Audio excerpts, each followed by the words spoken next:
Hello everyone, क्या हाल चाल। I hope हाल चाल बहुत बढ़िया होगा। तो लास्ट क्लास में हम लोग ने चीटिंग का टॉपिक कर लिया था, ठीक है, कि ऑफेंस ऑफ चीटिंग क्या होता है, और साथ साथ में हम लोग ने प्रॉपर्टी मार्क के बारे में भी पढ़ा था, ठीक है। एंड उम्मीद करते हैं कि भाई आप लोगों ने लास्ट क्लास का रिवाइज कर लिया होगा। और अब हम लोग आगे बढ़ते हैं अपने एक नए ऑफेंस की तरफ, ठीक है, जिसके बारे में हम लोग को उससे रिलेटेड प्रोविजंस पढ़ने हैं। और उस ऑफेंस का नाम देखिए, आपके सामने लिखा हुआ है fraudulent deeds and disposition of properties, जो कि डील करेंगे सेक्शन नंबर 320 से लेकर सेक्शन नंबर 323। मतलब हम लोग को इसके अंदर 4 सेक्शंस पढ़ने हैं, 4 सेक्शंस पढ़ने हैं। वैसे तो आपको देखिए, नाम देखिए यहाँ क्या लिखा है, फ्रॉडलेंट। वैसे मैं आपको बता देता हूँ कि देखिए फ्रॉड से रिलेटेड प्रोविजंस, क्योंकि बीएनएस में बहुत से प्रोविजंस है, ठीक है, बहुत से ऐसे सेक्शंस हैं जो फ्रॉड से रिलेटेड मैटर्स को डील करते हैं। बट हमारे सिलेबस में जो है सर, वो खाली वो 4 सेक्शंस हैं जिनके बारे में हम लोग को पढ़ना है। क्लियर है। अब तो क्या लिखा हुआ है, फ्रॉडलेंट डीड्स एंड डिस्पोजिशन। और डीड्स का मतलब आपको समझ आता है, मतलब एक तरह से यहाँ पे डॉक्यूमेंटेशन के फॉर्म में यहाँ पे फ्रॉडलेंट हो रहा है, ठीक है। डीड्स आपको समझ आती है, ठीक है। देखिए, तो fraudulent deeds and disposition of property, मतलब ऐसी डीड्स होंगी जिसमें कुछ हमारी फ्रॉडलेंट इंटेंशन होगी, जैसे हमने वो डीड्स बनाई होंगी, और साथ में क्या हो रहा है, डिस्पोजिशन ऑफ प्रॉपर्टीज को डिस्पोज ऑफ भी कर रहे हैं। Are covered under section number 322 number 323 of the BNS. These sections deal with the fraudulent conveyances. Conveyances मतलब fraudulently transfer कर रहे हैं. Referred to in section number 53 of the TPA, Transfer of Property Act and Presidency Towns and Provincial Insolvency Act. वैसे तो ऐसे तो आपका ये ट्रांसफर ऑफ प्रॉपर्टी एक्ट जो है वो हमारे सिलेबस में ऑलरेडी है। होपफुली बहुत लोगों ने पढ़ लिया होगा, और अगर नहीं पढ़ा है किसी ने तो वो आगे वो सिलेबस में करेगा। तो वहां पे आप सेक्शन नंबर 53 जब पढ़ोगे तो वहां पे आपको उसके बारे में चीजें समझ आएंगी, वो कन्वेंसेस से रिलेटेड बातें करता है, ठीक है। तो वो आप वहां पढ़ना, मगर यहाँ पे अभी हम लोग को जो देखना है वो देखना है सेक्शन नंबर 320 से लेकर सेक्शन नंबर 323 तक, ठीक है। तो प्रोसीड करते हैं with the first section, section number 320। और 320 क्या बोलता है, देखिए उसकी हेडिंग देखिए क्या लिखा हुआ है, dishonest or fraudulent removal. Dishonest या तो फ्रॉडलेंट रिमूवल, डिसऑनेस्ट या fraudulent removal or concealment of property. तो डिसऑनेस्टली या तो फ्रॉडलेंटली रिमूव कर रहे हो आप, या तो कंसील कर रहे हो, रिमूव करना हटाना, या कंसील कर रहे हो छुपाना ऑफ प्रॉपर्टी। क्यों कर रहे हो सर, क्यों कर रहे हो सर फ्रॉडलेंटली या डिसऑनेस्टली? कैसी आपकी फ्रॉडलेंट लिखा है तो मतलब कोई ना कोई इंटेंशन आपकी नेगेटिव है, ये समझ आ रहा है यही से। तो मतलब आप डिसऑनेस्टली या फ्रॉडलेंटली क्या कर रहे हो, किसी भी प्रॉपर्टी को रिमूव कर रहे हो या उसको क्या कर रहे हो, छुपा रहे हो। किस लिए कर रहे हो sir? To prevent to prevent to prevent distribution among creditors. To prevent distribution among creditors मतलब क्या हो रहा है सर, यहाँ कहानी क्या है, डिस्ट्रीब्यूशन अमंग क्रेडिटर्स, क्रेडिटर्स को डिस्ट्रीब्यूट ना हो सके वो प्रॉपर्टीज, इसलिए आप उनको क्या कर रहे हो, या तो हटा दे रहे हो, रिमूव कर दे रहे हो, या तो छुपा रहे हो। मतलब क्या है क्रेडिटर्स का, मतलब क्या है, क्रेडिटर्स तो सर वो है जिन्होंने आपको कर्जा दिया हुआ है, यही हो सकता है, यही होगा, ठीक है। जिन्होंने आपको कर्जा दिया है तो उनको प्रॉपर्टी का डिस्ट्रीब्यूशन ना हो सके, उसके लिए आप चाहते हो अपनी प्रॉपर्टीज को क्या करना, कंसील करना, रिमूव करना। देखो यहाँ पे क्या है, यहाँ पे ऐसा हुआ होगा या ऐसा होता है इसके अंदर, जो कि कोई पर्सन है उसने, या आप अपने आप को मान लो कि आपने कहीं से लोन लिया हुआ है, कि ठीक किसी पर्सन से लोन लिया हुआ है आपने, ठीक है। और ऑब्वियस सी बात है, जब आप लोन लोगे तो आपको वापस देना भी पड़ेगा, ठीक है। अगर आपने लोन लिया है तो ड्यू डेट पे आपको लोन को वापस भी करना पड़ता है, along with the interest, along with the ब्याज, ठीक है, वापस भी करना होता है हम लोग को। मगर अब यहाँ पे जो पर्सन है जिसने लोन लिया है, उसकी इंटेंशन कुछ ना कुछ गड़बड़ लग रही है। उसकी इंटेंशन ये लग रही है कि भाई साहब मुझे लोन वापस करना ही नहीं है, मुझे पैसा देना ही नहीं है, भैया हमको तो खाली पैसा लेना आता है, देना नहीं आता, ठीक है। मगर उसके अंदर एक डर है कि भाई साहब अगर मैंने रीपेमेंट इसको नहीं करी ना, तो फिर तो ये बंदा ये करेगा, जो क्रेडिटर है ये तो एक काम करेगा कि भाई साहब मेरी जो भी प्रॉपर्टीज है इसको ये क्या करेगा, क्या करवाएगा, अटैचमेंट इसका करवाएगा, वहां को उसको सेल ऑफ करवाएगा और उससे वहां से अपना पैसा निकाल लेगा। समझ आ रहा है, क्लियर है। तो भाई एक काम करना पड़ेगा इसके लिए, इससे बचने के लिए एक काम करना पड़ेगा कि जो मेरी प्रॉपर्टीज है ना उसको ही हटा दो, उसको ही डिस्पोज ऑफ करवा दो, उसको ही छुपवा दो, उसको रिमूव करवा दिए देनी पड़ेगी। तो दैट उस बंदे को ये लगे, क्रेडिटर को ये लगे कि भैया मेरे पास तो कुछ है ही नहीं, मैं तो एकदम भिखारी इंसान हूँ, खाली इंसान हूँ। तुमसे भी कर्जा लिया था मैंने, वो भी मेरा सब नुकसान हो गया, अब मेरे पास देने को कुछ नहीं, ना मेरे पास संपत्ति है ना कुछ है। तो ये सामने वाले को ये शो करना चाहता है बंदा।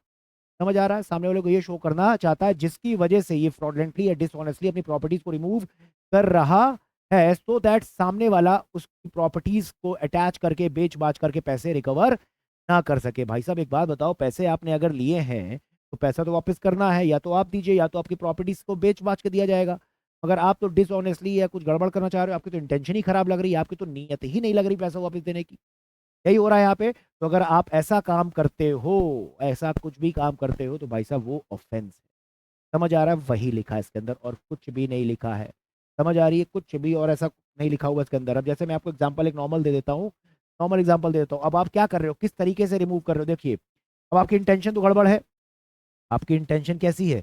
आपकी इंटेंशन तो गड़बड़ शुरू से ही है, ठीक है भैया, कि हमको पैसा इसको वापस नहीं देना है। तो आप क्या करते हो, जैसे कि मैं बोलता हूँ आपने 10 करोड़ का लोन लिया है, ठीक है। आपके पास जो प्रॉपर्टी एंड ऑल, जो आपने मॉर्गेज एंड ऑल करी हुई है, वो मैं मानता हूँ 20 करोड़ की वैल्यू उस प्रॉपर्टी की है। क्लियर है? अब भाई सामने वाले को पता है कि अगर आप पैसा नहीं दोगे प्रॉपर्टी को सेल ऑफ करेगा और पैसा अपना रिकवर कर लेगा। आप क्या करते हो, for the mean while, for the mean time आप क्या करते हो, जब तक अभी ड्यू डेट नहीं आई है और आपको पता है ड्यू डेट आने वाली है, आप क्या करते हो, उस प्रॉपर्टी को क्या कर देते हो, बेच देते हो, ट्रांसफर कर देते हो किसी और दूसरे के नाम पे, for in adequate consideration. In adequate consideration का मतलब क्या? भैया आपकी प्रॉपर्टी कितने की थी, प्रॉपर्टी आपकी 20 करोड़ की है, लोन आपने 10 करोड़ का दिया है, आपने वो 20 करोड़ वाली प्रॉपर्टी 20 लाख में बेच दी। आपने 20 करोड़ वाली प्रॉपर्टी 20 लाख में बेच दी भाई साहब, क्योंकि भाई साहब 20 लाख में बेच रहे हो, मतलब इनएडिक्वेट कंसिडरेशन दिख रहा है यहाँ पे। हाँ, मतलब आपकी इंटेंशन गड़बड़ लग रही है, क्योंकि भाई साहब 20 लाख आएगा, 20 लाख आ भी गया तो भैया लोन कितने का लिया है आपने, लोन तो लिया 10 करोड़ का, कोई काम ही नहीं हो पाएगा। समझ आ रहा है? तो आप जो कंसिडरेशन ले रहे हो प्रॉपर्टी को बेच के, वो आप ले रहे हो बहुत कम, इनएडिक्वेट ले रहे हो, मतलब आपकी सेटिंग ऑलरेडी है उस परचेजर से। समझ आ रहा है?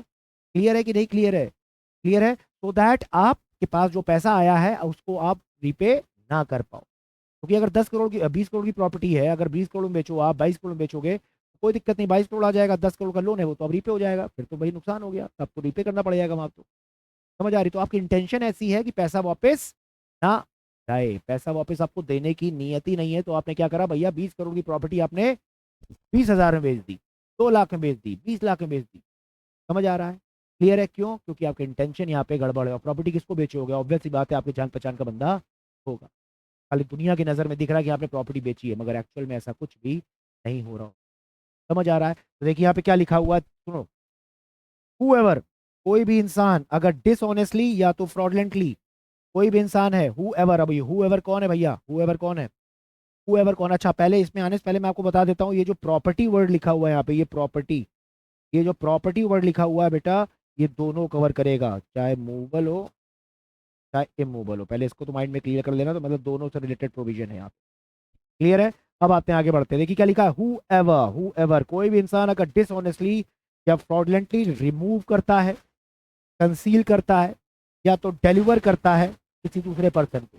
ठीक है, क्या लिखा हुआ है, रिमूव, कंसील्स और delivers to any person. Any person कौन है, किसी दूसरे पर्सन को आप ट्रांसफर कर रहे हो, ठीक है, या रिमूव कर रहे हो, ठीक है, प्रॉपर्टी को, और ट्रांसफर्स और causes to be transfer to any person, देखिए या ट्रांसफर कर रहे हो या ट्रांसफर करवा रहे हो टू एनी पर्सन विदाउट एडी, ये इंपॉर्टेंट, ये सबसे ज्यादा इंपॉर्टेंट है, विदाउट एडिक्वेट कंसिडरेशन। समझ आ रहा है? तो कोई पर्सन डिसऑनेस्टली या फ्रॉडलेंटली क्या कर रहा है, रिमूव कर रहा है, कंसील कर रहा है, डिलीवर कर रहा है किसी भी पर्सन को, या तो ट्रांसफर कर रहा है या ट्रांसफर करवा रहा है to any person without adequate consideration any property, कोई भी संपत्ति, एनी प्रॉपर्टी, चाहे मूवेबल हो चाहे मूवेबल हो, इंटेंडिंग देयर बाय, किस इंटेंशन से, किस इंटेंशन से आप ट्रांसफर कर रहे हो किसी और पर्सन को, intending thereby to prevent, क्या प्रिवेंट करना चाह रहा, और knowing it likely that it will thereby prevent, आप या तो प्रिवेंट कर रहे हो आप, या तो आपको पता है कि अगर मैंने ऐसे किया तो इससे ये प्रिवेंट हो जाएगा, क्या, prevent the distribution of that property according to the law among his creditors और the creditors of any other person. अब यहाँ पे देखिए दो चीज लिखी है, to prevent the distribution of that property according to law.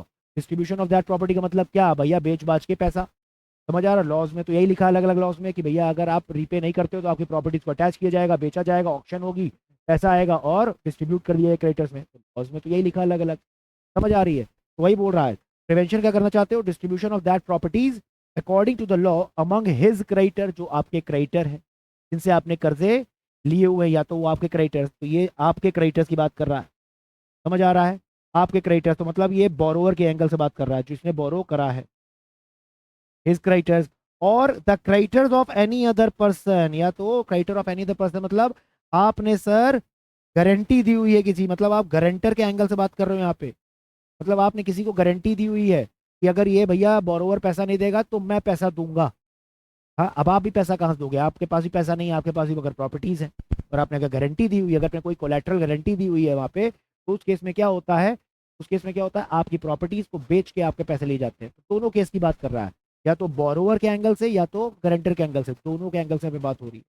ठीक है, बस प्रिवेंट क्या करना है, distribution of the property to his creditors और the creditor of any other person shall be punished, अगर आप ऐसा काम कुछ भी करते हो then you will be punished with imprisonment of either description which may extend up to 2 years or with fine or with।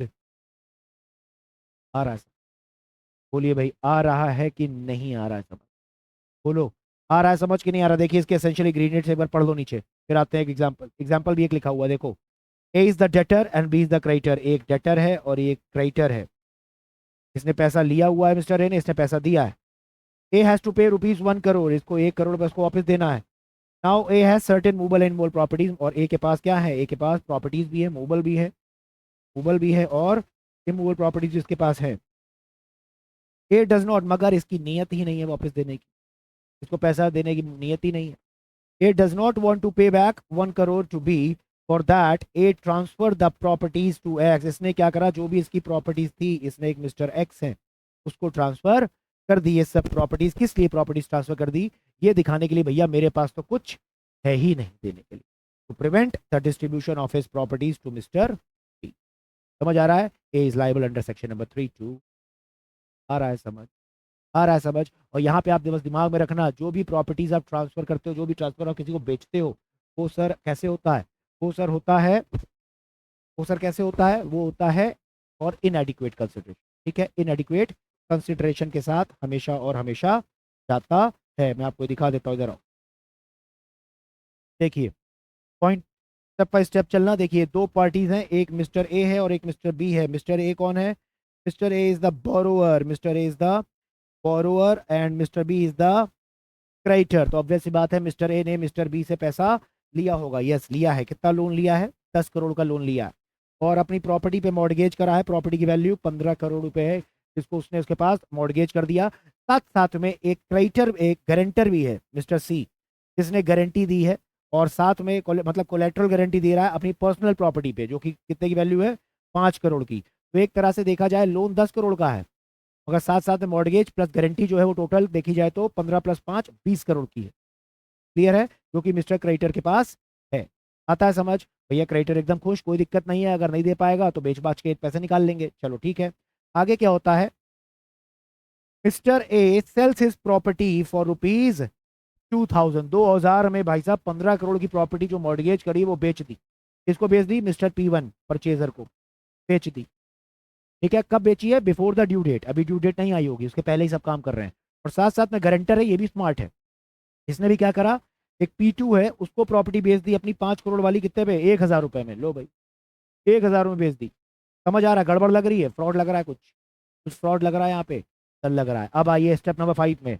उसके बाद क्या होता है, जैसे ही ड्यू डेट आती है मिस्टर ए डिफॉल्ट्स इन रीपेमेंट। तो भाई मिस्टर ए क्या कर देता है, डिफॉल्ट कर देता है इन रीपेमेंट ऑफ लोन। बताइए भाई साहब, यहाँ पे कुछ गड़बड़ लग रही है, बताइए गड़बड़ लग रही है कि नहीं लग रही है आपको? आ रहा है समझ? यहाँ पे क्या हो रहा है कि डिसऑनेस्टली और फ्रॉडलेंटली प्रॉपर्टी को बेचा जा रहा है कि नहीं बेचा जा रहा है, किस लिए बेचा जा रहा है, तो दैट डिस्ट्रीब्यूशन ऑफ प्रॉपर्टी ना हो पाए अमंग द क्रेडिटर्स। और सबसे बड़ी बात, क्या इनएडिक्वेट कंसिडरेशन है? क्या भाई साहब 17 करोड़ की प्रॉपर्टी के लिए 15 करोड़ लिया गया है, 20 करोड़ लिया गया है? नहीं सर, एकदम इनएडिक्वेट है। समझ आ रहा है? चलो 15 की जगह 14 भी लेते तब भी कोई दिक्कत नहीं, 13 लेते तब भी कोई दिक्कत नहीं। तो कितने बेच रहे हो, 2000 रुपये। वो भाई साहब कितने बेच रहे हैं गारंटर, वो बेच रहे हैं 1000। समझ आ रहा है? तो ये सेक्शन आपका बोलता है कि भाई साहब mister A and C both are liable for jail up to 2 years और फाइन, और बोथ अंडर सेक्शन नंबर 3। आता है समझ? क्लियर है? यही बोलता है सेक्शन नंबर 320। आइए, इनएडिक्वेट कंसिडरेशन बहुत इंपॉर्टेंट वर्ड है। आइए इधर आ जाओ।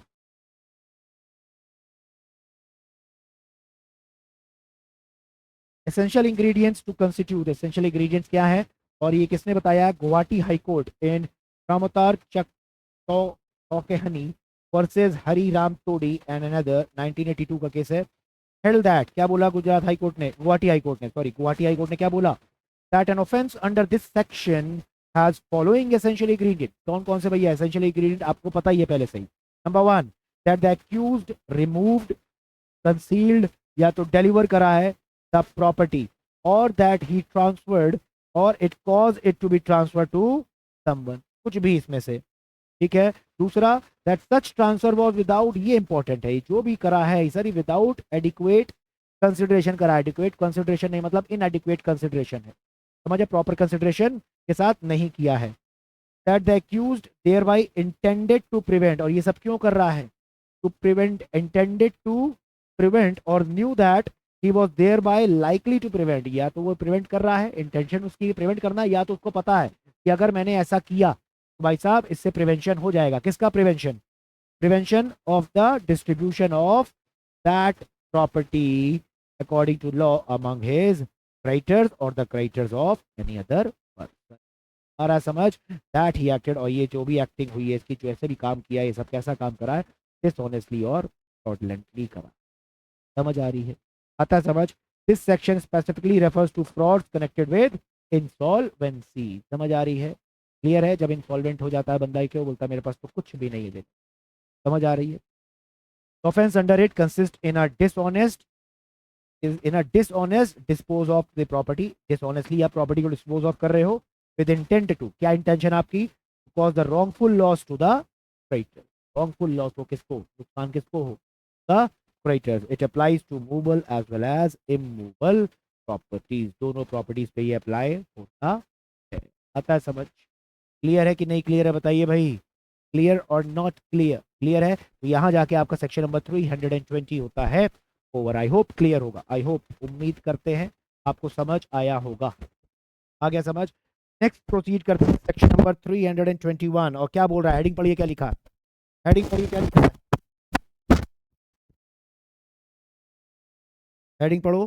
सेक्शन नंबर 321 बोलता है dishonestly or fraudulently preventing debt being available for creditors. अब यहां क्या बोल रहा है, देखो पहली बात मैं आपको बता देता हूं, ये जो सेक्शन है it is not related to property, not लिख दो आप please, not related to property, जैसे पिछले वाले में तो प्रॉपर्टी को बेचना बाचना एंड ऑल होता ना, प्रॉपर्टी को छुपाना एंड ऑल होता था, रिमूव करना होता, यहाँ पे प्रॉपर्टी वाला काम नहीं आएगा, पहली बात यहाँ प्रॉपर्टी वाला काम नहीं आएगा, मगर फिर क्या काम आ रहा है, फिर यहाँ पे क्या आ रहा है, देखिए लिखा है dishonestly or fraudulently preventing, prevent क्या कर रहे हो, debt, preventing debt, preventing debt का मतलब, प्रिवेंटिंग डेट का मतलब यहाँ पे preventing repayment of debt, preventing what, preventing repayment of debt, आपने कहीं से कर्जा लिया है और अब प्रिवेंट कर रहे हो, ये प्रिवेंशन कर रहे हो सो दैट जो पैसा लिया गया है उसको पैसा वापस देना ना पड़े, और कैसे, फ्रॉडलेंटली या तो dishonestly preventing repayment of debt being available for creditors, मतलब क्या है भैया, आपके पास मीन्स हैं देने के,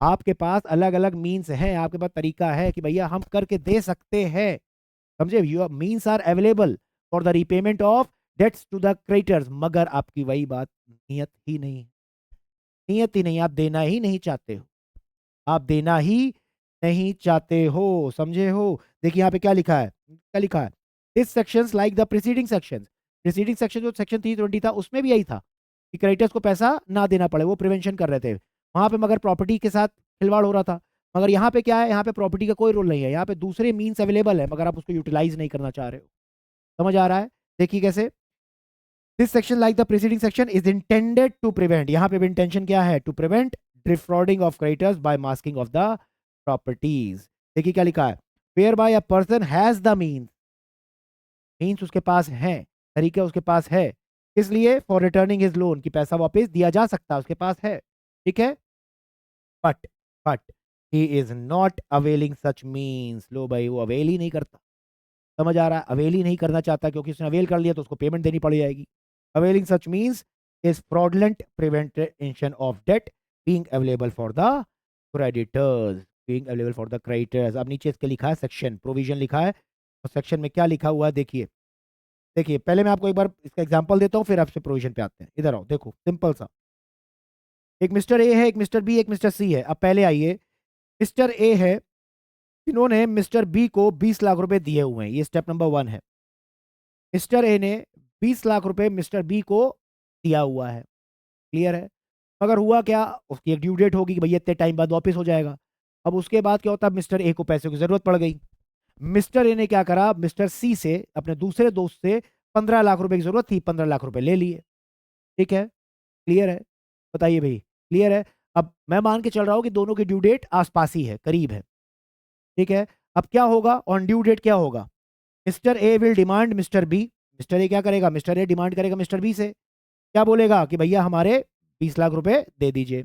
और मिस्टर सी क्या करेगा, मिस्टर सी डिमांड करेगा मिस्टर ए से कि भाई साहब मेरे 15 लाख रुपए दे दीजिए।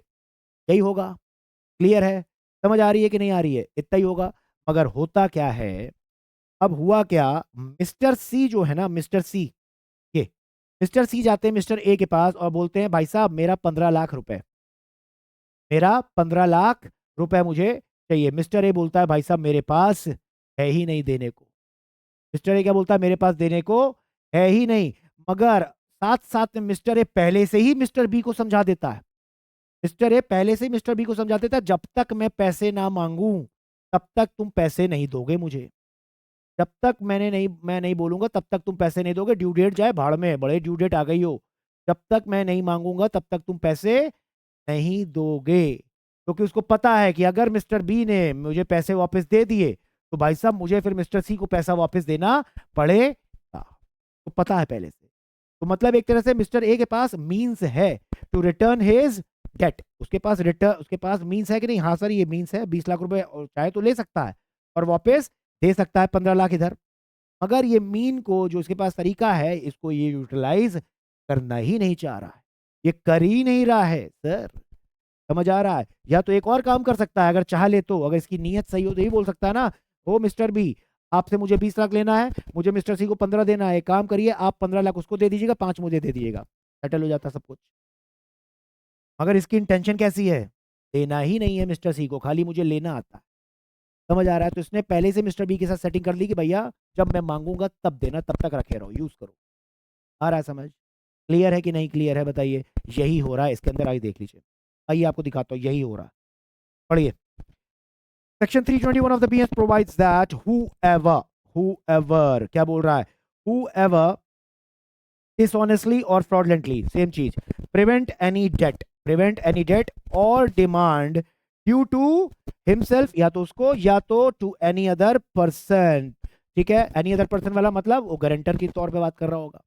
ठीक है, due to himself or any other person from being made available according to law for payment of his debt, for payment of अपना कर्जा, his debt, या तो debt of other person जिसकी वो गारंटी लिया है, shall be punished with imprisonment of either description which may extend to 2 years or with fine or with तो यहाँ पे क्या कर रहा है, dishonestly और fraudulently prevent कर रहा है any debt or demand due to himself or to any other person from being made available, from being made available, वो ऐसा शो कर रहा है कि भैया मेरे पास तो है ही नहीं पैसा, समझ आ रही है, क्लियर है। तो अगर ऐसा काम भी आप करते हो तो भाई साहब इसके ये समझ आ रहा है ना, आपकी इंटेंशन ही गलत है, आपकी देने की, पैसा वापस देने की इंटेंशन है ही नहीं। देखिए नीचे क्या लिखा है, example, A is the debtor and B is the creditor, एक डेटर है एक क्रेडिटर है, A has to pay ₹1 crore to B, ठीक है भैया 1 करोड़ वापस देना है इसको, but A do not have any money, A के पास कोई पैसा नहीं है, but X a person who has to pay ₹1 crore, लो भाई मगर एक्स है एक जिससे मिस्टर ए को 1 करोड़ रुपए लेना है to A, if X pays back his money to A can pay back that money to B. जो मैंने एग्जांपल आपको दिया वही सिंपल है, बस वहां पे ए बी सी अलग अलग था, यहाँ पे अलग अलग है। But it does not want to make payment to B and informs X, X को पहले समझा दिया not to pay any amount to B, और एक्स को बोल दिया भाई साहब ना तुम मुझे वापस दोगे ना तुम बी को दोगे, ये बताना ही नहीं है कि तुमने मैं तुम मुझे तुमसे पैसे लेने हैं, समझ आ रहा है। This is clearly a fraudulent intention, intention समझ आ रही है मिस्टर ए की, and A is liable under section number 321 of the BN. बोलिए बोलिए, आ रहा है समझ कि नहीं आ रहा बताइए, आ रहा है समझ कि नहीं आ रहा है समझ, आ रहा है समझ, क्लियर है। क्या बोल रहा है, दिस इज बेलेबल ऑफेंस, ये ऑफेंस बेलेबल है, punishment is imprisonment up to 2 years with or without fine, क्योंकि विद और विदाउट का मतलब क्या है, और लगा हुआ है, क्लियर है? The expression debt has not been defined but there are judicial pronouncement on the same. The word debt को डिफाइन नहीं किया, मगर भाई जुडिशियल मतलब कोर्ट के जजमेंट आते रहते हैं, उन्होंने एक्सप्लेन ऑलरेडी करा है कि डेट का मतलब क्या है। तो एक केस है जहां पे डेट का मतलब बताया गया है। In the commissioner of wealth tax versus GD Naidu all India report 1966 it was held that the essential requirements of the debt, debts के एसेंशियल रिक्वायरमेंट्स क्या क्या हैं। पहला, it can be ascertained or ascertainable. या तो असर्टेन्ड हमको पता है कि अमाउंट कितना है, या तो भाई असर्टेनेबल है कि हम पता कर सकते हैं कि भाई कितना होगा। दूसरा, an absolute liability in present और फ्यूचर। एब्सोल्यूट लायबिलिटी होती है या तो प्रेजेंट की होती है, भैया कितना अभी लेना है, और या तो फ्यूचर की होती है। एंड एन ऑब्लिगेशन होती है which has already accrued and is subsisting. और एक ऑब्लिगेशन होती है जो कि ऑलरेडी एक्रू हो चुकी है और सब्सिस्ट कर दी है, किस लिए, पेमेंट के लिए। मतलब एक्रूड का मतलब क्या, obligation which has already been created, obligation which has already been created and is subsisting. ठीक है, सब्सिस्ट करेगी भाई साहब, हाँ इतना पैसा भी देना है। अब इसके आगे एक लाइन लिखी है, all debts are liabilities but all liabilities are not debt. ये कौन बताएगा मुझे? हर तरीके की लाइबिलिटी डेट है, सॉरी, हर तरीके के डेट्स आर लाइबिलिटी। अब कोई भी डेट्स हैं, आपको आपने किसी से कर्जा लिया हुआ है तो आपके लिए लाइबिलिटी तो है ही ना। आपने किसी से कर्जा लिया हुआ है तो वो लाइबिलिटी तो है ही, डेट तो है ही वो, मगर साथ साथ लाइबिलिटी भी है, you are liable to repay. समझ आ रहा है? तो ऑल डेट्स आर लाइबिलिटीज, ये समझ आता है। मगर all liabilities are not debt बोल रहा है, मगर हर तरीके के लाइबिलिटीज जो है वो डेट नहीं है। अगर हर तरीके की लाइबिलिटीज आपकी डेट नहीं होती, हर तरीके के डेट्स जो है वो लाइबिलिटीज हैं। समझ आ रही है? हर तरीके की कोई भी डेट्स है वहाँ वो लाइबिलिटी तो होगा ही होगा। अगर कोई भी लाइबिलिटी आपकी अगर है तो ये नहीं बोलेंगे हर तरीके की liability is a debt, all liabilities are not debt. हाँ बोल सकते हैं few liabilities are debt, but all liabilities are not debt. मतलब अब एक बात बताओ, कंपनीज एक्ट में एक प्रोविजन है कॉर्पोरेट सोशल रिस्पॉन्सिबिलिटी का, याद है? कंपनीज एक्ट में सेक्शन नंबर 135, ठीक है, आपको कंट्रीब्यूट करना पड़ता है 2% एंड ऑल। ठीक है, मैं प्रोविजन में नहीं जा रहा, ठीक है, वो आपको पता होगा। ठीक है, कंट्रीब्यूट करना पड़ता है फंड के अंदर, ठीक है, सो दैट आप समाज के लिए सेवा एंड ऑल कर सको उस पैसे की। ठीक है, तो हर कंपनी को जो उस क्राइटेरिया में फॉल करता है उसको 2% ऑफ जो भी है उसको क्या करना पड़ रहा है, एक फंड में डालना पड़ता है समाज सेवा एंड ऑल के लिए। यही होता है, कॉर्पोरेट सोशल रिस्पॉन्सिबिलिटी होती है। ठीक है, अगर आप वो ट्रिगर को टच कर जाते हो, क्लियर है? यही होता है। तो मैं मानता हूँ कोई कंपनी है जिसने वो ट्रिगर टच कर लिया, तो अब उसको क्या करना पड़ेगा, 2% अपना निकालना पड़ेगा। ठीक है, 2% ऑफ फंड जो भी है उसको निकालना पड़ेगा। तो इसका मतलब क्या है, जैसे ही ट्रिगर टच किया तो आपकी कंपनी लाइबल हो गई है। किस लिए लाइबल हो गई है? It's a liability of a company. Liability of company हो गई कि भाई साहब आपको 2% जो भी है वो आपको समाज के प्रति खर्च एंड ऑल जो भी है करना पड़ेगा। ये आपकी लाइबिलिटी है। मगर क्या ये आपका डेट है? क्या ये आपका डेट है? Answer is no. आपने कहीं कर्जा लिया आपकी कंपनी ने कहीं? Answer is no. ये कंपनी की एक लाइबिलिटी है, समझ आ रहा है, जो लॉ क्रिएट करता है। ठीक है, कंपनीज एक्ट जो है वो क्रिएट कर रहा है, एक लाइबिलिटी क्रिएट कर रहा है, मगर ये डेट नहीं है। तभी बोला जा रहा है all liabilities are not debt, मगर ऑल डेट्स आर लाइबिलिटी। हर तरीके के डेट्स जो है वो लाइबिलिटी तो मेरे है ही। कोई भी कर्जा हो वो डेट, वो लाइबिलिटी तो आपकी है ही, उसकी आपको लाइबल हो पे करने के लिए। मगर हर तरीके की जो लाइबिलिटीज आपकी है वो डेट नहीं बोलते उसको। समझ आ रहा है? क्लियर है कि नहीं क्लियर है? आता है समझ? आता है समझ। चलिए भाई, अब आते हैं नेक्स्ट सेक्शन की तरफ, प्रोसीड करते हैं। नेक्स्ट सेक्शन पढ़िए, क्या लिखा है हेडिंग, एक मिनट रुकिए, पढ़िए।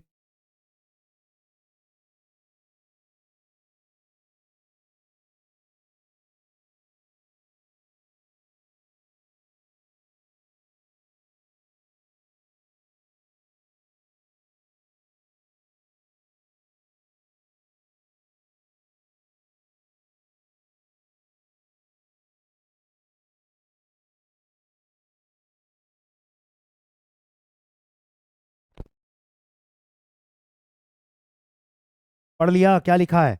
Fraudulent execution of deed. Fraudulently आप डीड को क्या कर रहे हो, एग्जीक्यूट कर रहे हो। ऑफ ट्रांसफर, डीड ऑफ कौन सी? डीड ऑफ ट्रांसफर, जिससे जिसे प्रॉपर्टीज, ऐसी डीड है जिससे कि क्या होता है, प्रॉपर्टीज एंड ऑल ट्रांसफर्स होती हैं। ठीक है, अब वो कोई भी डीड हो सकती है, या तो सेल डीड भी हो सकती है, या तो मॉर्गेज डीड भी हो सकती है, या तो लीज डीड भी हो सकती है, जिससे एक पर्सन से दूसरे पर्सन तक प्रॉपर्टी ट्रांसफर हो रही है। ठीक है, तो बोल रहा है फ्रॉडलेंटली आप एग्जीक्यूट कर रहे हो डीड को, मतलब पहले से दिख रहा है इंटेंशन कुछ ना कुछ गड़बड़ है।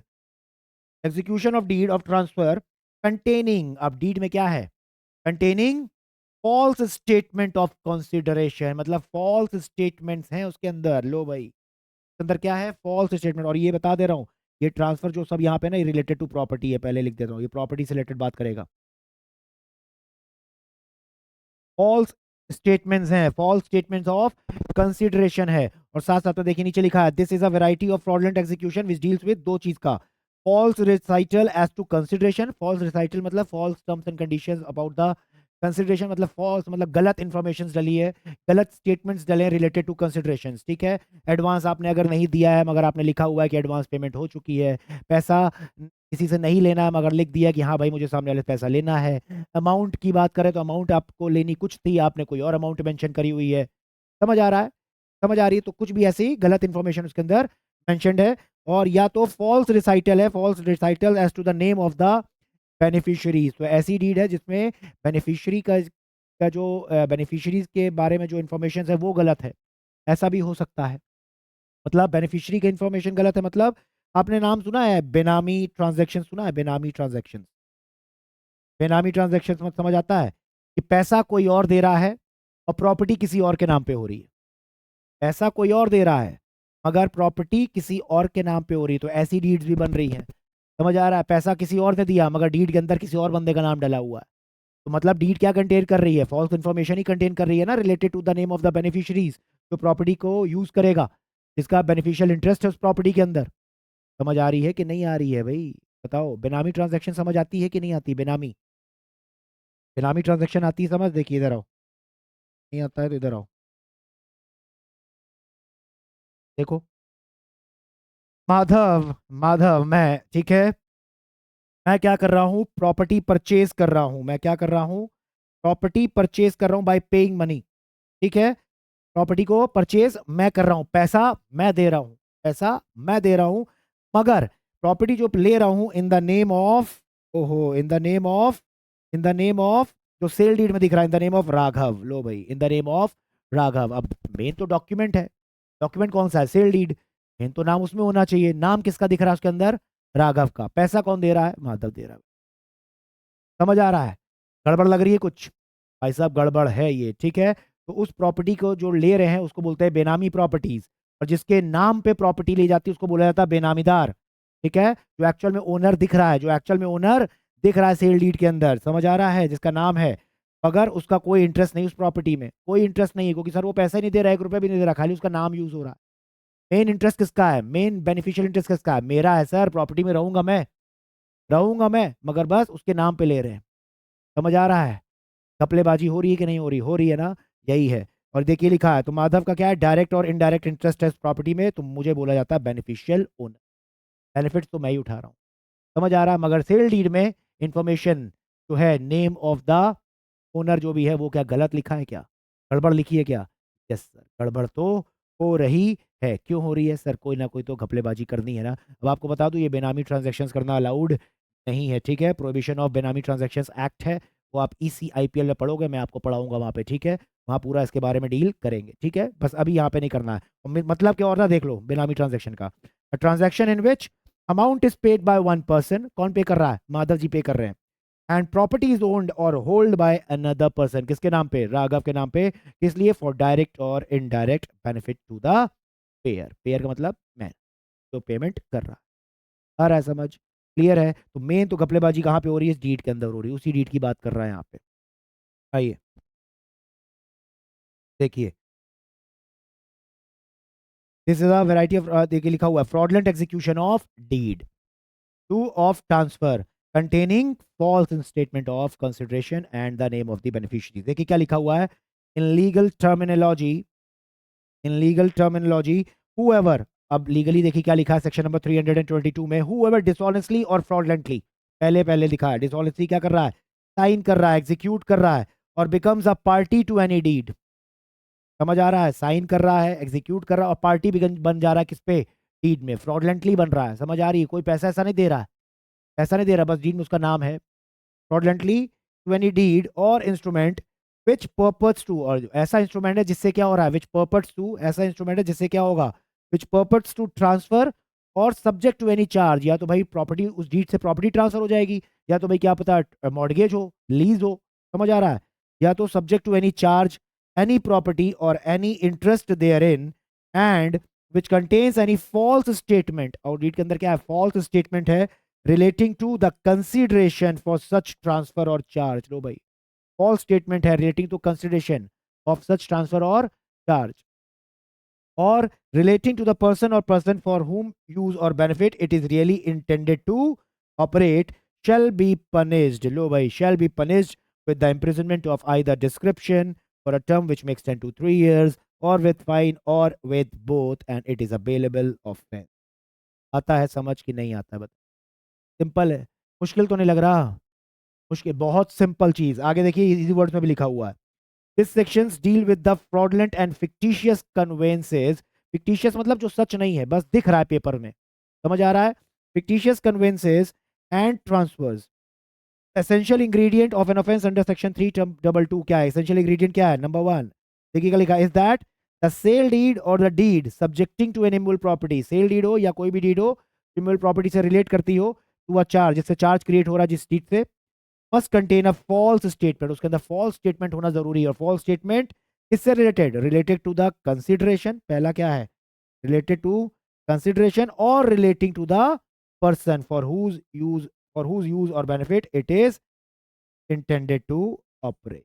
समझ आ रहा है, तो ये दो पॉइंट जो है ना ये इंपॉर्टेंट है, ये वाले ऊपर वाले, ये समझ आ रहा है, ये ऐसी डीड है जिसके अंदर फॉल्स इंफॉर्मेशन किससे रिलेटेड है, इनसे रिलेटेड है। आ रहा है समझ, बोलो, क्लियर है, क्लियर। एग्जाम्पल देख लीजिए, while making agreement of lease the actual amount should be entered in is कितना है 5 करोड़, एक्चुअल अमाउंट जो एंटर करनी थी कितनी करनी थी 5 करोड़ रुपए करनी थी उस लीज डीड के अंदर, but parties made a lease agreement for only 4 crore. किस लिए भाई साहब, किस लिए, किस लिए लीज देख कितना रहा है, दे लेन देन 5 करोड़ का हो रहा है, मगर पेपर्स में कितना दिख रहा है 4 करोड़, क्यों, to save the stamp duty, to avoid the stamp duty and other taxes the parties are liable under section 3 आपको पता है आज की डेट में जो प्रॉपर्टीज बेचते खरीदते हैं सब, हाँ आप देखते होगे भैया 1 करोड़ की प्रॉपर्टी है, अगर कोई भी 1 करोड़ पूरा व्हाइट मनी नहीं लेता है, सेल डीड में कोई भी 1 करोड़ रुपया अमाउंट नहीं डलवाता, अगर ऐसा होता है ना तो बताया क्या बोलते हैं कि भैया 30% खाली व्हाइट लेंगे, 40% खाली लेंगे, या तो बहुत जगह ऐसा हो जाता है 50-50%। समझ आ रहा है कि भैया सेल डीड में खाली 50% वैल्यू दिखेगी, बाकी 50% अलग से चाहिए, बैग में चाहिए अलग से। समझ आ रहा है क्यों, इसके पीछे कारण है सर, इसके पीछे यही कारण है, क्योंकि आप 1 करोड़ अगर लिखोगे तो भाई साहब आपको 1 करोड़ के ऊपर स्टैंप ड्यूटी करना पड़ेगा। समझ आ रही है, क्योंकि आप रजिस्ट्रेशन कराओगे स्टैंप ड्यूटी पे करोगे वो 1 करोड़ के ऊपर जाएगा, और अगर आपने 50 लाख लिखा है तो भाई साहब फिर 50 लाख के ऊपर जाएगा, क्योंकि जो सेल डीड पे दिखेगा उसी अमाउंट पे लगता है स्टैंप ड्यूटी। समझ आ रहा है, तो अब सीधा सीधा बचेगा पैसा कि नहीं बचेगा भैया, अगर 4% या 6% भी अगर आपकी ड्यूटी है स्टैंप ड्यूटी, आप कैलकुलेट कर लो 50 लाख पे, आप कैलकुलेट कर लो 50 लाख पे आपका कितना बच जाएगा सीधा सीधा। तो इतने अमाउंट को बचाने के लिए ये सब घपले होते हैं, समझ आ रहा है, तभी गलत इन्फॉर्मेशन डाल दी जाती है। अगर पकड़े जाओगे तो भाई साहब इधर आ जाइए, फिर आ रहा है समझ, क्लियर है। आइए last section, section number 323 of this particular topic, और ये बोल रहा है डिसऑनेस्ट और फ्रॉडलेंट रिमूवल और कंसील। ये एक जर्नल सेक्शन है, ये एक जर्नल सेक्शन है, इसमें कुछ भी मुश्किल सा नहीं है, देखिए बहुत आराम से पढ़ेंगे। Dishonest or fraudulent removal or concealment of property, आप क्या कर रहे हो, डिसऑनेस्टली या फ्रॉडलेंटली रिमूव कर रहे हो या छुपा रहे हो प्रॉपर्टी को, ठीक है। देखिए इसमें 3 पॉइंट हमको पढ़ने हैं, इसके अंदर 3 पॉइंट करने हैं। देखिए पहला, whoever dishonestly और fraudulently conceals, कोई भी इंसान है जो डिसऑनेस्टली या फ्रॉडलेंटली कंसील कर रहा है, छुपा रहा है या रिमूव कर रहा है एनी प्रॉपर्टी, कोई भी प्रॉपर्टी, एनी प्रॉपर्टी, या तो अपनी या तो अपनी या तो किसी दूसरे पर्सन की। लो भाई पहला तो ये हो गया, कोई भी पर्सन है, पहला पॉइंट, कोई भी पर्सन है फ्रॉडलेंटली या डिसऑनेस्टली क्या कर रहा है, क्या कर रहा है, रिमूव कर रहा है या कंसील कर रहा है, क्या, कोई भी प्रॉपर्टी, या तो अपनी खुद की या तो दूसरे की छुपा रहा है या रिमूव कर रहा है, पहला बात।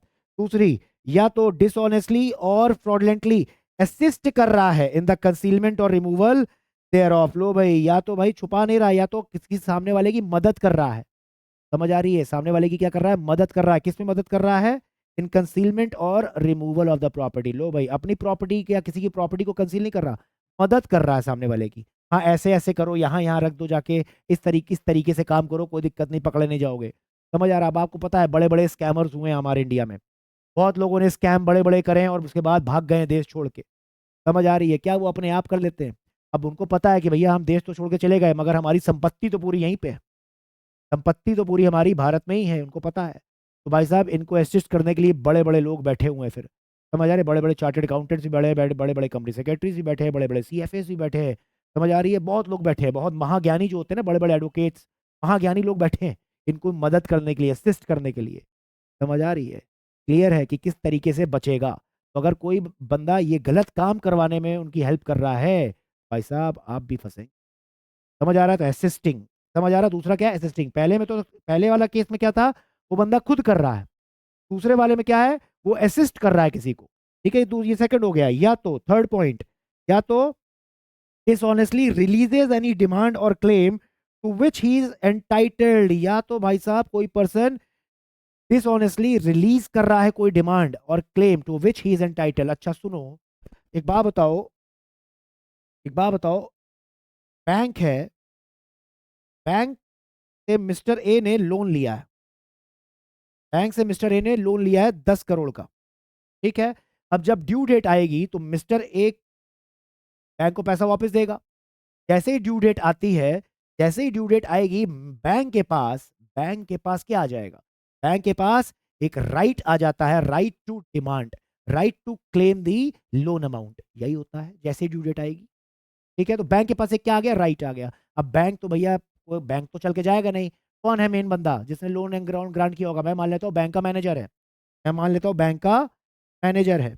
अब भाई साहब हुआ क्या, ये जो मिस्टर ए है ना, ये मैनेजर के निकले दोस्त, जो मिस्टर है ए है, ये मैनेजर के निकले दोस्त। अब मिस्टर ए को लोन की अमाउंट तो 10 करोड़ वापस करनी है, प्लस इंटरेस्ट भी वापस करना है, हो सकता है।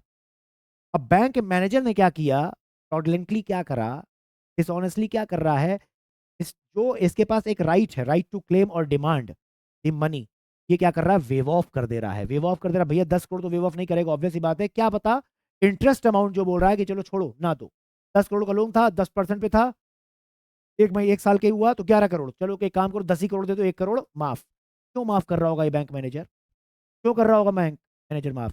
क्या सेटिंग हुई होगी भाई साहब, क्या पता ये सेटिंग हुई हो कि भैया 1 करोड़ का इंटरेस्ट माफ कर रहे हैं तुम्हारा, एक काम करो 50 लाख तुम्हारा, 50 मेरा, 50 की तुमको छूट, 50 लाख मुझे दो।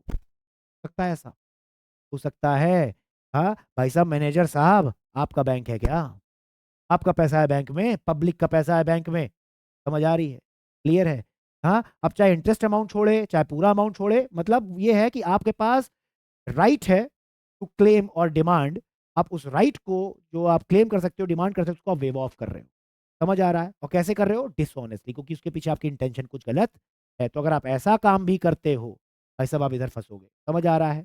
क्लियर है? तो पहला बोल रहा है कि कोई भी अगर क्या कर रहा है, कंसील और रिमूव कर रहा है खुद से अपनी प्रॉपर्टी या दूसरे की, या तो दूसरा क्या असिस्ट कर रहा है इन कंसीलमेंट और रिमूवल, और तीसरा क्या बोल रहा है, डिसऑनेस्टली रिलीजेस एनी क्लेम और डिमांड, मतलब वेव ऑफ कर रहा है। तो इन तीनों केस में अगर कुछ भी करता है कोई, shall be punished with imprisonment of either description for a term which may extend to 3 years or with fine or with, और देखिए सबके बाद और लगा हुआ है, ये और ये और। क्लियर है? आता है समझ कि नहीं आता है समझ, ये बताइए पहले। क्लियर है? और ये इसकी कुछ एसेंशियल इंग्रेडिएंट्स हैं, तो आपको ऑलरेडी पता है, 2 पार्ट में डाल दिया है, 2 पार्ट में करा, एक पार्ट इसका बनाया है 1 और 2 का, और एक पार्ट बनाया 3 का। देखिए लिखा है एसेंशियल में, देयर इज अ प्रॉपर्टी, कोई प्रॉपर्टी है, और that the accused concealed, accused ने करा, ठीक है, उसी बंदे ने concealed or remove the said property, और assisted in concealing or removing the said property, and that the said concealment or removal or assisting in removal or concealment was done dishonestly. जो भी ये काम कर रहा है, या खुद से कर रहा है या किसी की मदद कर रहा है इन concealment or removal of the properties, वो सब डिसऑनेस्टली और फ्रॉडलेंटली हो रहा है। और या तो that the accused was entitled to demand or claim, accused was entitled, जो बैंक मैनेजर है वो एंटाइटल्ड था टू डिमांड और क्लेम। समझ आ रहा है? एक्यूज, एक्यूज कौन है यहाँ पे, बैंक, बैंक ले लो या बैंक मैनेजर ले लो, जो भी लेना आप ले लो, ठीक है। That the accused release the same, release कर दिया, नहीं चाहिए चलो वेव ऑफ कर दिया, दैट ही सो रिलीज, मगर जो भी रिलीज हो रहा है डिसऑनेस्टली और फ्रॉडलेंटली हो रहा है। समझ आ रहा है? समझ आ रहा है कि नहीं आ रहा? ये इंपॉर्टेंट है, ये बहुत इंपॉर्टेंट है, डिसऑनेस्टली होना चाहिए जो भी आप कर रहे हो। बोलिए क्लियर और नॉट क्लियर? क्या चारों सेक्शन समझ आते हैं? सेक्शन 320, 321, 322, 323 समझ आता है या नहीं आता है, ये बताइए, बताओ। क्लियर है? आता है समझ? आता है समझ? आगे चले, नेक्स्ट पॉइंट पे चले, नेक्स्ट ऑफेंस पे चले। चलिए भैया अगला ऑफेंस पे आते हैं। The next offence is forgery. और ये ऑफेंस किससे रिलेटेड है? The offence is related to documents and property marks. Property marks वाला ऑफेंस आपको ऑलरेडी मैंने बता दिया लास्ट क्लास में, प्रॉपर्टी मार्क्स वाला ऑलरेडी बता दिया है। अब आपका एक और है, वो है ऑफेंस रिलेटेड टू डॉक्यूमेंट्स, उसको हम देख लेते हैं वो कौन किससे रिलेटेड है। फोर्जरी मतलब ये ऐसा ऑफेंस है जो डॉक्यूमेंट से रिलेटेड होगा, ठीक है। कोई भी रिटन इंस्ट्रूमेंट होगा, ठीक है। और रिटन इंस्ट्रूमेंट मतलब कोई भी रिटन डॉक्यूमेंट हो, समझ आ रही है, पेपर फॉर्म में हो चाहे वो इलेक्ट्रॉनिक फॉर्म में हो, दोनों कवर होता है, दोनों में फोर्जरी होती है, दोनों में ही फोर्जरीज होती हैं। फोर्जरी का मतलब क्या है? फोर्जरी का मतलब क्या हो रहा है भाई साहब? फोर्जरी का मतलब क्या हो रहा है? आप कोई भी डॉक्यूमेंट्स में क्या कर रहे हो? कोई भी डॉक्यूमेंट्स में आप क्या कर रहे हो? कोई भी डॉक्यूमेंट्स को आप गलत तरीके से बना रहे हो, ठीक है, या उसमें कुछ गलत गड़बड़ी कर रहे हो, ऑल्ट्रेशन कर रहे हो कुछ, या कुछ उसमें कुछ एड ऑन कर रहे हो विथ सम फ्रॉडलेंट इंटेंशन। यही हो रहा है क्या? ऐसा ही हो रहा है क्या? बताइए भाई, बोलो। डुप्लीकेट कॉपीज बना रहे हो, हाँ, किसी के डुप्लीकेट सिग्नेचर्स आप कर रहे हो, बिना उसकी परमिशन के कुछ काम कर रहे हो, हाँ, मेडिकल रिपोर्ट्स बना दे रहे हो, हाँ, फेक लाइसेंसेस इशू कर दे रहे हो सकता है ये सब कि नहीं? बताइए, फोर्जरी तो यही होती है डॉक्यूमेंट्स की, डॉक्यूमेंट्स की फोर्जरी यही होती है। मैं आपको सिंपल वर्ड में पहले बताता हूँ, फिर इधर आता हूँ। पहले सिंपल वर्ड में सुनिए क्या होता है, इधर आओ। पहले सिंपल वर्ड में फोर्जरी समझेंगे, फिर आएंगे इधर। आइए, फोर्जरी का मतलब देखिए क्या है। फोर्जरी बहुत सिंपल वर्ड में बताऊंगा, थोड़ी एग्जांपल्स भी दूंगा, उसके बाद बुक से देखेंगे, 10 मिनट में हो जाएगा। 10, सही बता रहा हूँ, बहुत ईजी है, ठीक है। पहले आप इधर आओ, इधर समझ लो बस। देखो फोर्जरी क्या बोल रहा है, फॉल्सली। फोर्जरी का मतलब फॉल्सली मेकिंग ऑफ, फॉल्सली मतलब समझ आ रहा है, झूठा है, ठीक है। तो झूठा क्या बना रहे हैं? झूठा, फॉल्सली मेकिंग ऑफ, या तो फॉल्सली ऑल्ट्रेशन इन, या तो फॉल्सली एडिशन इन। तो कैसे पढ़ेंगे?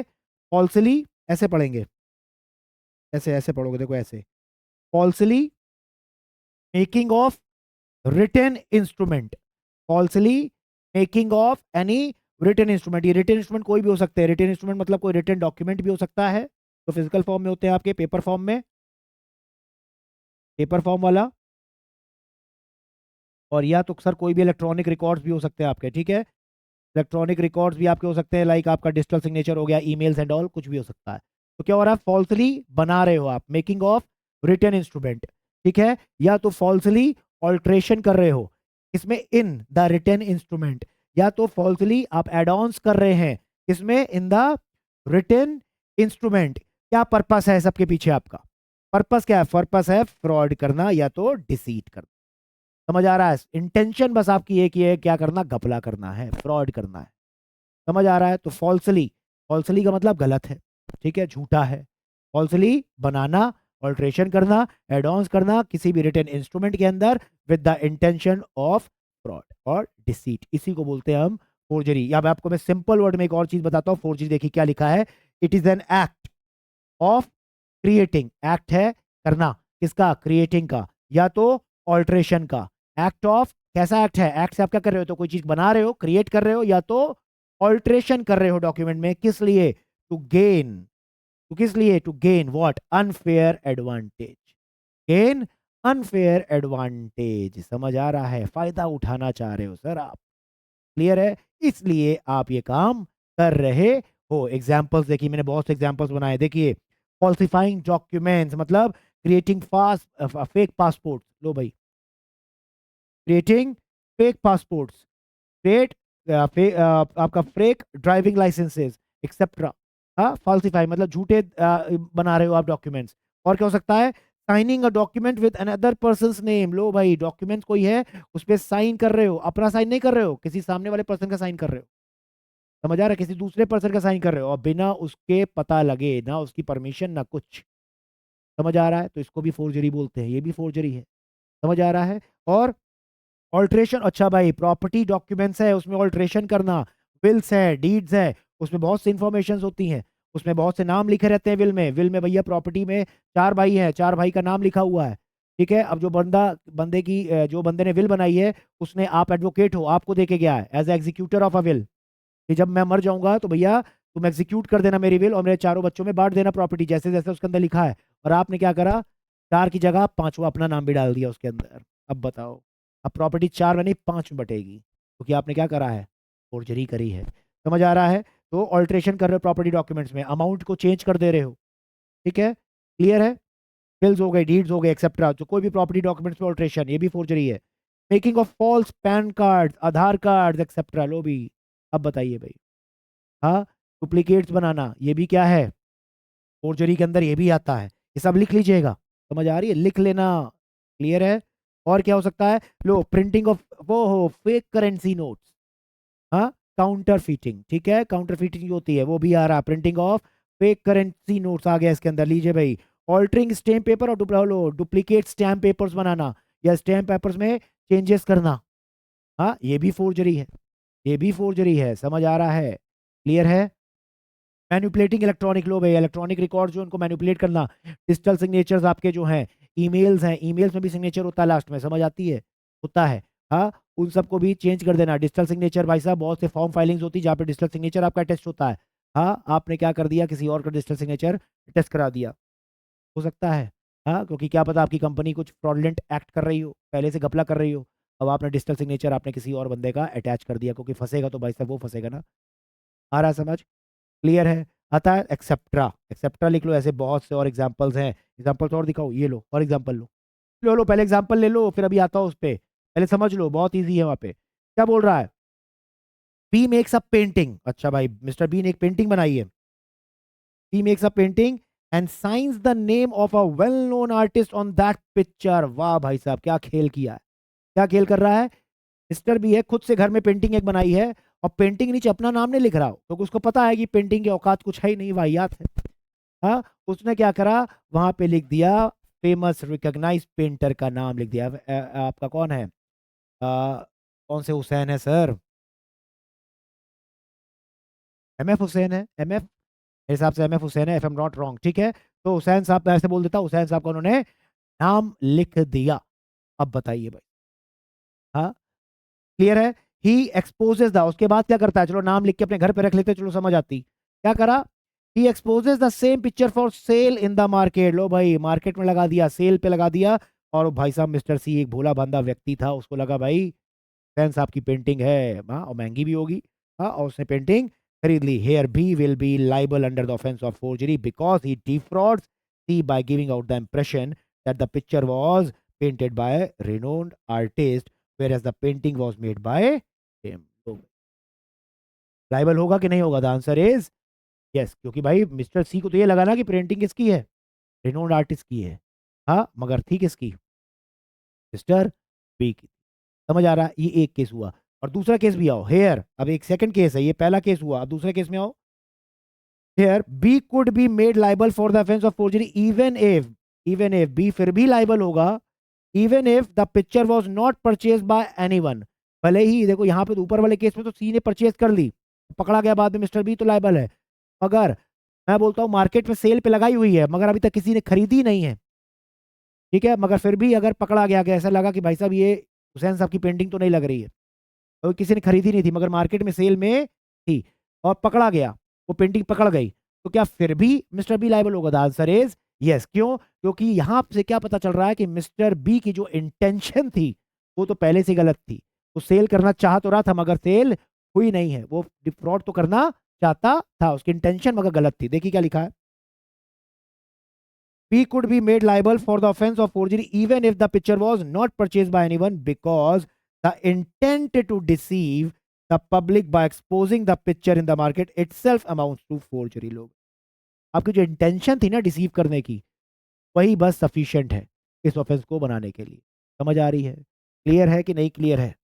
बोलो, आता है समझ? आता है समझ, तो ये भी फोर्जरी के केस बनेंगे, आता है समझ? क्लियर है? आता है समझ? अच्छा एक और केस बता देता हूँ, लो, तो उसके बाद एग्जाम्पल्स नहीं बताएंगे, इधर आ जाओ, एक और केस बता देते हैं।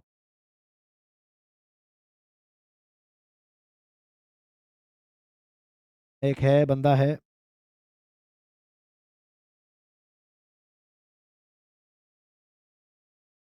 राम बहादुर, तो भाई राम बहादुर जी, ठीक है, राम बहादुर जी हैं, और इनके 4 बच्चे हैं, ए है, बी है, सी है, डी है। अब राम बहादुर जी की भैया उम्र हो रही है, ठीक है, तो इन्होंने क्या तैयार करी है, एक विल तैयार कर दी। क्या कर दी तैयार?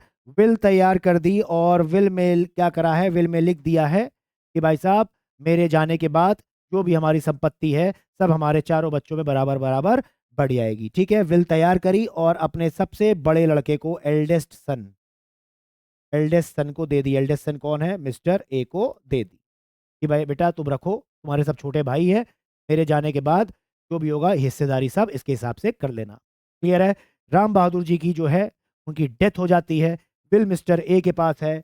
बिल में मिस्टर ए देखता है कि भाई साहब वहां पे लिखा है कि जितनी भी संपत्ति होगी चारों भाइयों में बराबर बराबर के हिस्से में बढ़ जाएगी, तो मतलब 25-25-25% सब में बटेगा, 1/4 सब में हो जाएगा। अब मिस्टर ए की मिस्टर डी से बनती नहीं है एक भाई से। मिस्टर ए ने क्या करा, उस विल में क्या कर दिया, एक मिस्टर डी का नाम क्या कर दिया, डिलीट कर दिया, हटा दिया वहां से। समझ आ रहा? और बोला कि भैया तुमको कुछ भी देके नहीं गए हैं, खाली हमारे तीनों में बटेगी। तो जो पहले बटना था 1/4, अब बटेगा कितना, 1/3 बटेगा। समझ आ रहा है? क्लियर? तो क्या यहाँ फोर्जरी हो रही है, मगर मिस्टर डी को भरोसा नहीं हो रहा था कि भैया मेरे पिताजी ऐसा मेरे साथ नहीं कर सकते। इसने भैया क्या करवा दिया, इसने केस फाइल कर दिया। समझ आ रही है? इसने पूरी छानबीन करवा दी, इसने बोला कि भैया कुछ ना कुछ तो घपलेबाजी हुई है। समझ आ रही है? और बाद में मिस्टर ए पकड़े गए कि इन्होंने क्या करा था, इन्होंने करी थी फोर्जरी करी थी। समझ आ रही है? आ रहा है समझ? क्लियर है? क्लियर है?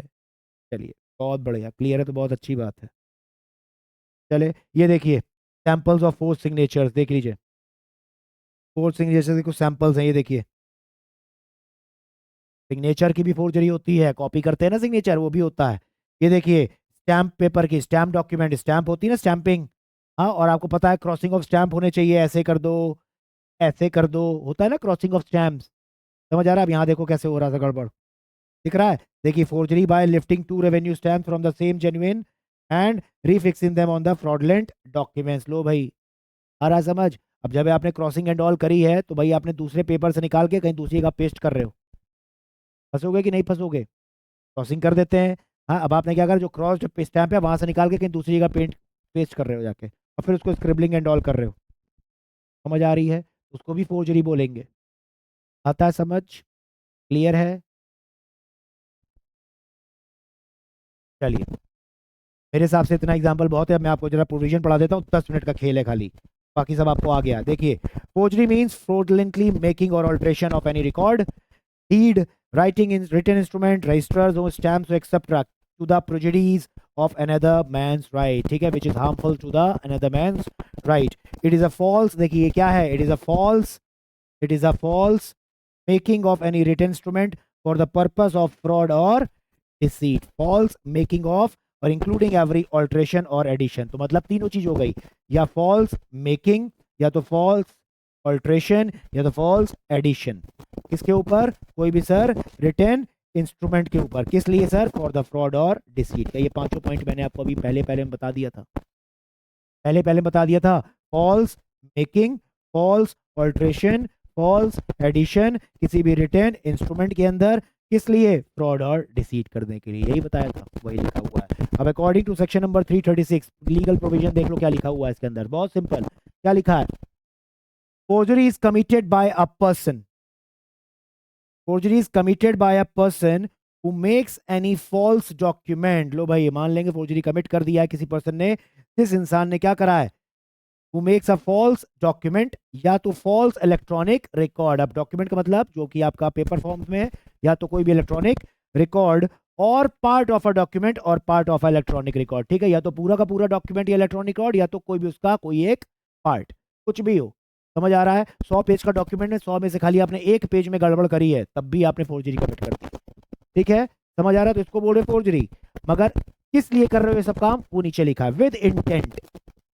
विद, कर क्या रहे हो आप, ये लिखा है, मगर कर क्यों रहे हो वो नीचे लिखा है। With intent to cause damage or injury to the public, या तो पब्लिक एट लार्ज को नुकसान पहुंचाना चाह रहे हो, या तो एनी पर्सन, या तो किसी स्पेसिफिक पर्सन को नुकसान पहुंचाना चाह रहे हो, या तो to support any false claim or title, या तो कोई सी false claim or false titles को आप क्या करना चाह रहे हो, क्लेम करना चाहते हो। देखिए भाई समझ आ रही है, तो false claim or false title को आप क्या करना चाह रहे हो, यहाँ पे क्लेम करना चाह रहे हो, ठीक है। फॉल्स टाइटल फॉल्स क्लेम मतलब false deed, false sale deed बोल दो, ठीक है।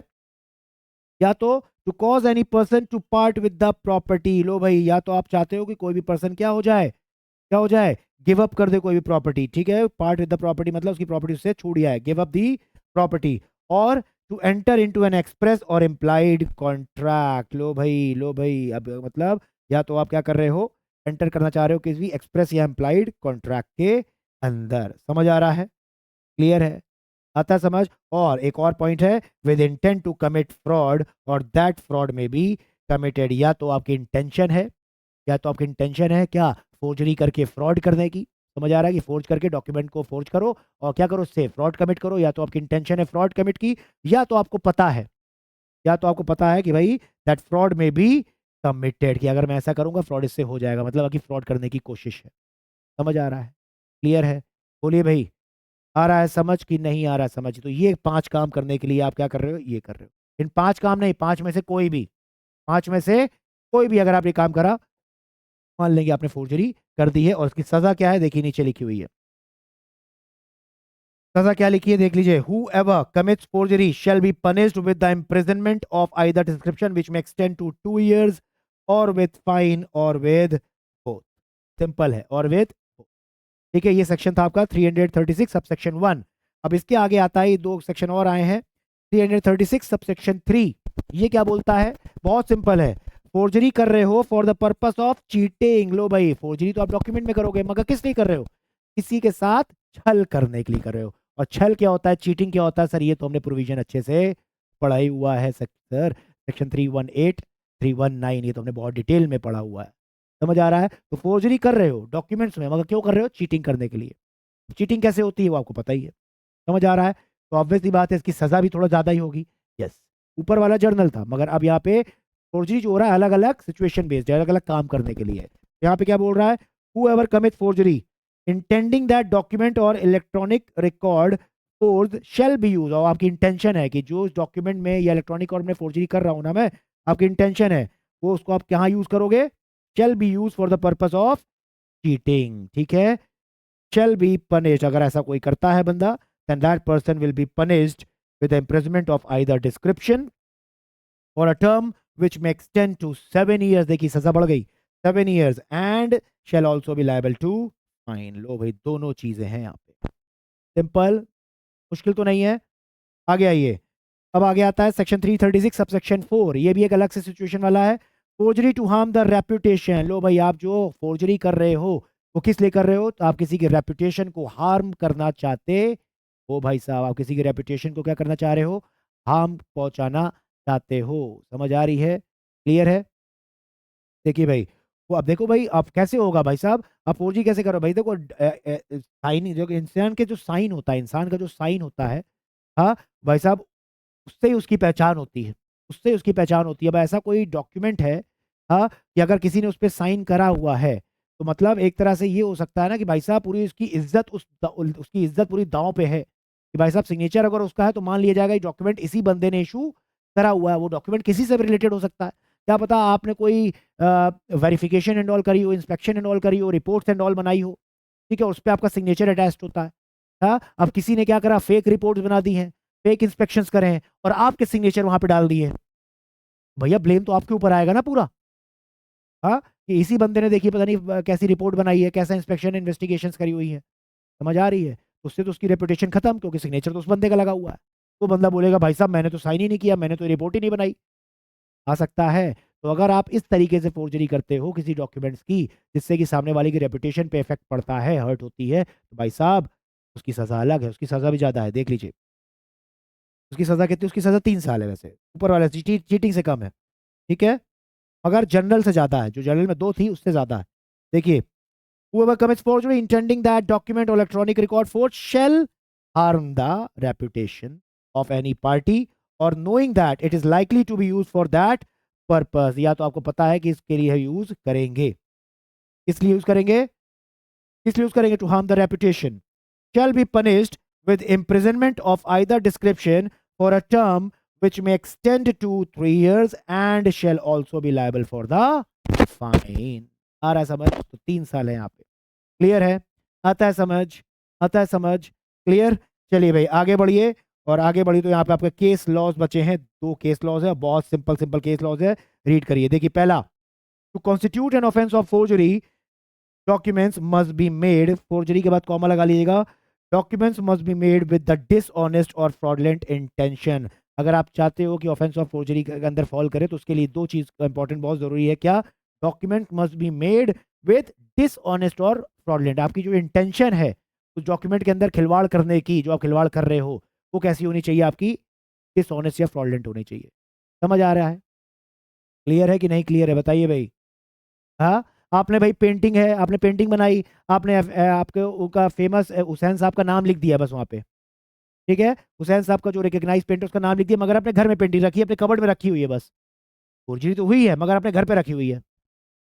हाँ, क्या आपकी कोई डिसऑनेस्ट इंटेंशन यहाँ समझ आ रही है? क्या आपकी ऐसी इंटेंशन है मैं इस पेंटिंग को किसी को बेचूंगा उनका नाम यूज करके, फेमस पेंटर का? कुछ भी नहीं है, तो क्या फोर्जरी मानेंगे? नहीं सर, कोई दिक्कत की बात नहीं है। हाँ, बोलो भाई। मेरे पास कोई डॉक्यूमेंट्स रखे हैं, पेपर रखे हैं, मैं किसी का साइन का प्रैक्टिस कर रहा हूँ, किसी भी साइन का देख रहा हूँ कि भैया इसका सिग्नेचर अच्छा लगता है, मैं डाल रहा हूँ, सिग्नेचर करता जा रहा हूँ, क्या फोर्जरी हो गई? नहीं सर, कोई डिसऑनेस्ट इंटेंशन ही नहीं है मेरी ऐसा। समझ आ रही है? तो क्या लिखा है? द सुप्रीम कोर्ट ने बोला है रामाचंद्रन वर्सेस स्टेट में, has held that to constitute an offence of forgery documents must be made with dishonest or fraudulent. Must be, intention देखना बहुत जरूरी है, क्योंकि जब तक देखिए मेंस रिया नहीं आता ना, ऑफेंस हम मानते ही नहीं कि भैया क्राइम हुआ है। पता है ना आपको ये चीज? A person is said to do a thing fraudulently. कब मानेंगे कि किसी इंसान ने फ्रॉडलेंट एक्ट किया है? कब? If it does that thing with intent to defraud but not otherwise. जब उसकी इंटेंशन होगी दूसरों के साथ धोखाधड़ी करने की, तभी हम मानेंगे कि उसने फ्रॉडलेंट एक्ट किया है, अदरवाइज उसने कोई फ्रॉडलेंट एक्ट नहीं किया। क्लियर है? नेक्स्ट आइए, alteration must be made for some gain or, अच्छा भाई अब जो भी ऑल्ट्रेशन आप कर रहे हो डॉक्यूमेंट में कुछ भी आप चेंजेस एंड ऑल कर रहे हो, वो कुछ ना कुछ गेन के लिए होना चाहिए।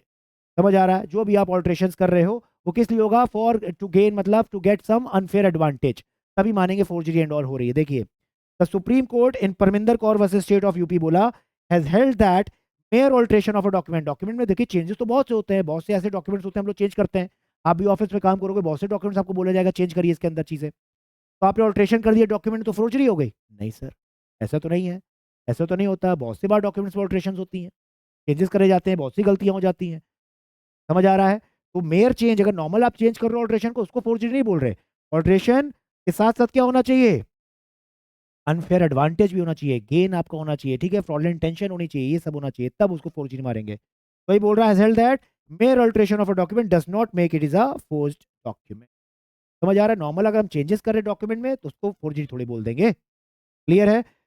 नीचे आइए, लास्ट केस, और ये सबसे इंपॉर्टेंट केस है, सबसे इंपॉर्टेंट, और एग्जाम में आ भी चुका है, मैं बता दे रहा हूँ, ये वाला एग्जामिनेशन क्वेश्चन है, आ भी चुका है। यहाँ पे क्या बोल रहा है? The allegation against the accused was that she furnished a certificate. अब देखिए यहाँ पे क्या हुआ, एक लेडी थी, अब इसका नाम है बलबीर कौर, ठीक है? इन्होंने क्या करा, इनको एम्प्लॉयमेंट, को जॉब चाहिए थी स्कूल में एज अ ईटीटी टीचर, ठीक है? तो बलबीर कौर जी ने क्या करा, इन्होंने स्कूल में क्या भेजा होगा? अपना एक्सपीरियंस सर्टिफिकेट भेजा होगा, ठीक है? अपना एक्सपीरियंस सर्टिफिकेट भेजा यहाँ पे स्कूल में, ठीक है? अब एक्सपीरियंस सर्टिफिकेट उन्होंने कहाँ डाला है? स्कूल के अंदर एक्सपीरियंस सर्टिफिकेट अपना भेजा, क्योंकि भाई स्कूल की रिक्वायरमेंट होगी कि भैया अपना सर्टिफिकेट भेजिए, उसी के बेस पे आपको टीचर एंड ऑल रखा जाएगा। इन्होंने अपना एक्सपीरियंस सर्टिफिकेट वहाँ पे भेज दिया।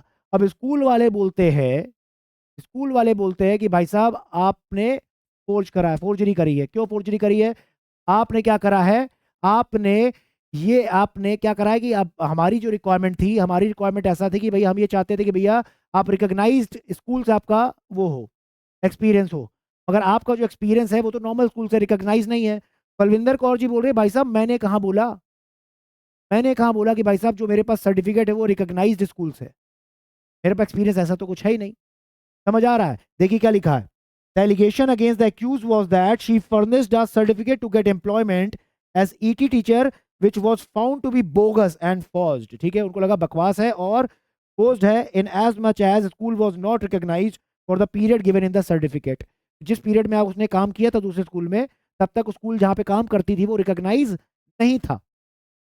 समझ आ रहा है? तो मगर मगर the certificate did not anywhere से, अब सर्टिफिकेट में ऐसा कहीं नहीं लिखा, तो जो सर्टिफिकेट इन्होंने ये स्कूल में सबमिट किया है ना, जहाँ पे वो इंटरव्यू देने जा रही हैं ऑल, जहाँ पे उनको एक तरह से टीचर की तरह अपॉइंट होना है, सर्टिफिकेट में ऐसा कुछ नहीं लिखा था कि भैया ये सर्टिफिकेट की ऐसा लिखा हो कि भैया इनके पास जो ये सर्टिफिकेट है, जिनके पास जो एक्सपीरियंस है, ये एक रिकॉग्नाइज स्कूल से। सर्टिफिकेट में ऐसा कुछ नहीं लिखा, सर्टिफिकेट में खाली क्या लिखा था, इतने साल का एक्सपीरियंस है इनको इस स्कूल का, दैट्स इट, और कुछ नहीं।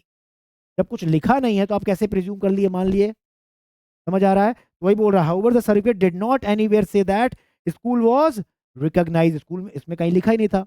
इट वाज हेल्ड, कोर्ट ने क्या बोला, मेयरली इंडिकेटिंग टीचिंग एक्सपीरियंस, खाली वो एक्सपीरियंस, खाली सर्टिफिकेट में टीचिंग एक्सपीरियंस लिखा है, खाली वो इंडिकेट हो रहा है, तो merely indicating teaching experience of the accused per se can not be said to indicate, ये नहीं माना जाएगा, रॉन्ग फैक्ट्स, तो the direction which was issued for the prosecution is liable to be वैस, ठीक है? तो डायरेक्शन इशू किया गया था इनके अगेंस्ट कि भाई साहब इन्होंने फोर्जरी एंड ऑल करी हुई है, ये सब वैश कर दिया, किसने, कोर्ट ने वैश कर दिया, समझ आ रहा है?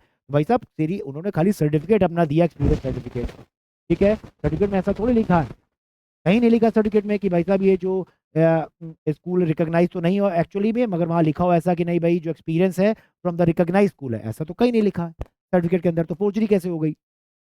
अगर सर्टिफिकेट में लिखा होता कि 5 years एक्सपीरियंस, 10 years एक्सपीरियंस, जो भी है फ्रॉम द रिकॉग्नाइज स्कूल, तब मानते फोर्जरी हुई है, क्योंकि भाई एक्चुअल में स्कूल रिकॉग्नाइज नहीं था, मगर वहाँ पे कहीं कुछ नहीं लिखा, वहाँ पे खाली लिखा experience in number of years of experience, that's it, समझ आ रहा है? क्लियर? तो अगर ईयर ऑफ एक्सपीरियंस लिखा है तो उसका मतलब ये नहीं है अब अपने आप से मान लोगे, क्लियर है? आता है समझ? ठीक है, तो ये केस फोर्जरी का नहीं बना था, आता है समझ? क्लियर है कि नहीं क्लियर है, बताइए भाई, गेटिंग?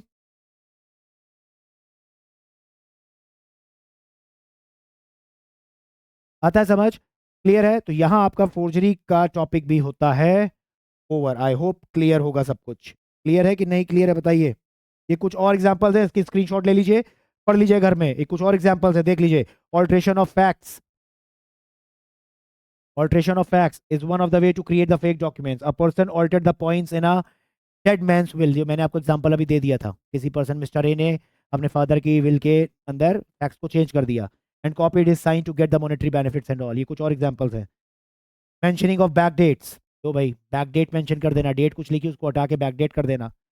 फोर्ज अटेस्टेशंस, लो भाई फोर्जरी आप अटेस्ट कर रहे हो डॉक्यूमेंट्स को, ठीक है, without the presence of witness, ठीक है, क्लियर है? Fraudulent alteration is a type of commit forgery, fraudulently आप क्या कर रहे हो, अल्टर कर रहे हो किसी इंस्ट्रूमेंट को, क्लियर है? इसका एग्जांपल भी दिया हुआ है, समझ आ रही है कि नहीं आ रही है? सब क्या है फोर्जरी, मैंने बहुत से एग्जांपल आपको फोर्जरी के दे दिए भाई साहब, ठीक है, क्लियर है? तो यहाँ जाके आपका फोर्जरी का टॉपिक भी होता है ओवर, ठीक है? अब नेक्स्ट क्लास में हम लोग को स्टार्ट क्या करना है, इसके बाद वाला टॉपिक हमारा हो ही गया है, प्रॉपर्टी मार्क्स दिया हो ही चुका है हमारा, ये तो ऑलरेडी डन है हमारा, डन है, ठीक है, लास्ट क्लास में ही कर लिया था। अब नेक्स्ट क्लास में will going to start with the topic of defamation करना है, ठीक है? डेफेमेशन को हम लोग स्टार्ट करेंगे नेक्स्ट क्लास में और कंप्लीट भी करेंगे डेफेमेशन, ठीक है? तब तक till then bye bye, take care, ध्यान रखिएगा, और नेक्स्ट क्लास में जब वीडियोस देखेंगे तो पिछला वाला रिवाइज करके, ठीक है? Okay, bye bye, take care, ध्यान करिए।